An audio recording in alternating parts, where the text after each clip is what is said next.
This easy stuffed pepper soup turns a dinner favorite into an even cozier one-pot meal. It's loaded with all of the flavors that you love from my classic stuffed peppers recipe, this one right here, including bell pepper, onion, tomatoes, ground beef, rice, and a variety of spices.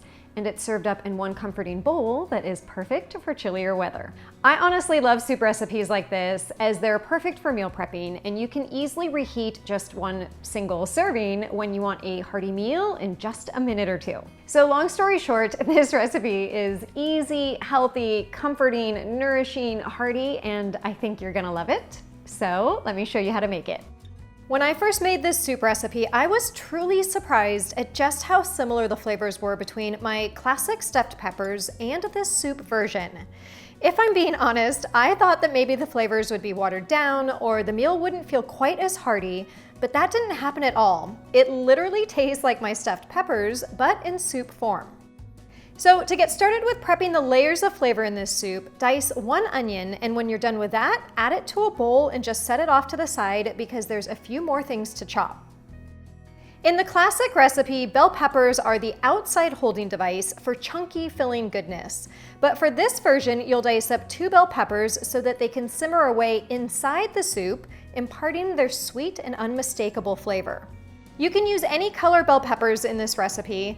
I prefer a mix of colors and usually find green and red bell peppers most often in my market, but if you want to grab yellow or orange, feel free to do so. I use lots of bell peppers in my recipes because I just love their taste, but I'll admit that it took me way too long to learn how to cut a bell pepper the right way or the easy way, however you want to look at it. So if you're not sure if you're doing it right, here's my tips. Slice the top and bottom ends off the bell pepper, then cut through the skin lengthwise and slide your knife around the inside seeds, removing them in one fell swoop. This also saves you much mess from those little seeds getting everywhere.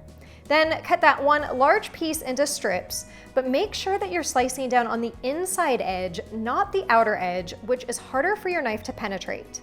Then slice across those strips for the perfect dice.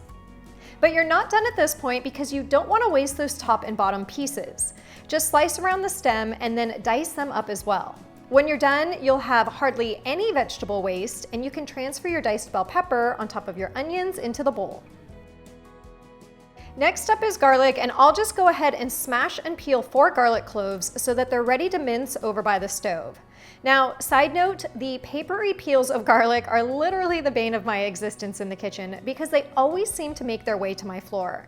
I've been saying for years that I need to get a Roomba just for the sole purpose of vacuuming up my garlic peels from the floor, and I think this year might be the year I finally do it. All right, let's get to cooking this soup. Add 1 pound of lean ground beef to a large soup pot over medium heat and use your spatula to break up the meat while it browns. Then season the beef with salt and pepper. I'm using 90% lean ground beef, which means that there's less fat and I don't have to remove any excess fat or grease from the pot before the next step. But if you use an 80% ground beef, just make sure to drain off any fat that may have accumulated in the pot. Once it's browned, use a spatula or large skimmer, as I'm doing, to remove the ground beef to a paper towel lined plate or bowl, and then just set this to the side.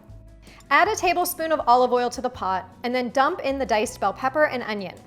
Saute this for 3 to 4 minutes or until it's slightly softened, then add the garlic and you can just mince it straight into the pot.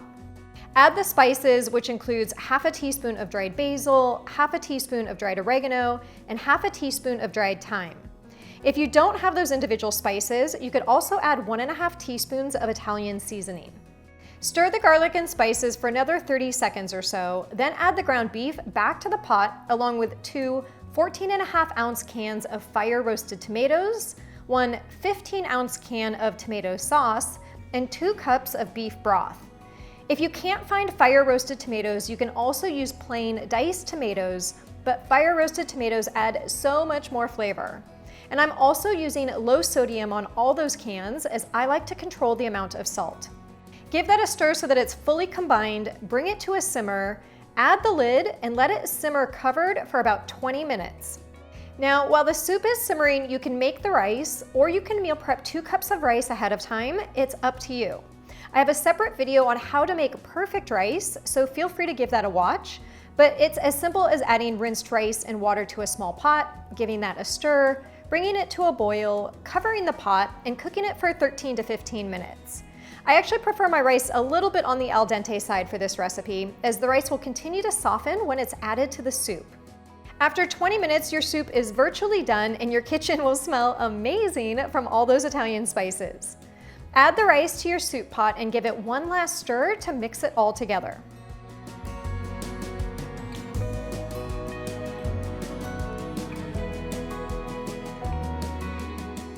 The great thing about this stuffed pepper soup recipe is that it's a good balance of protein from the ground beef and carbs from the vegetables and rice. So it's definitely a full meal kind of soup rather than a side soup. I made this recipe for some guy friends of mine recently who always seem to be hungry, and it definitely filled them up. But of course, they then asked if I had any leftovers so that they could have it again the next day. So let's talk about leftovers. You guys know I'm all about that meal prep life, and this is a perfect recipe to either make ahead and freeze or store any leftovers from a weeknight meal. Sometimes I'll get questions asking how to have recipes for just 1 or 2 people. And then I have to educate those people that you never have recipes. Well, at least not in my world. If you're less people, you're actually super fortunate because you can cook less and store more. And to store this recipe, it's as easy as adding it to some freezer-safe glass jars or super cubes. Just remember that if you do use glass jars, that you leave a space at the top for expansion as the soup freezes. Then you can store this soup in the fridge for up to 5 days or in the freezer for up to 3 months. Now, in hindsight, this would have been a perfect recipe to include in my healthy meal prep cookbook, but don't you worry, I've got plenty of other tasty soups and stews you can freeze in the cookbook. When you're ready to enjoy this stuffed pepper soup, simply reheat it either in the microwave or in a pot on the stove, add it to a bowl, and then top it with some freshly chopped parsley for that fresh, good as new flavor. If you do dairy, you could also grate a little fresh Parmesan on top, which is always tasty as the cheese starts to melt into the soup. I hope you guys enjoyed this recipe today, and if you did, give it a thumbs up, share it with your fellow soup lovers, and let me know in the comments below what some of your favorite soup recipes are that I haven't yet made before. And with that, I will see you again in the next video.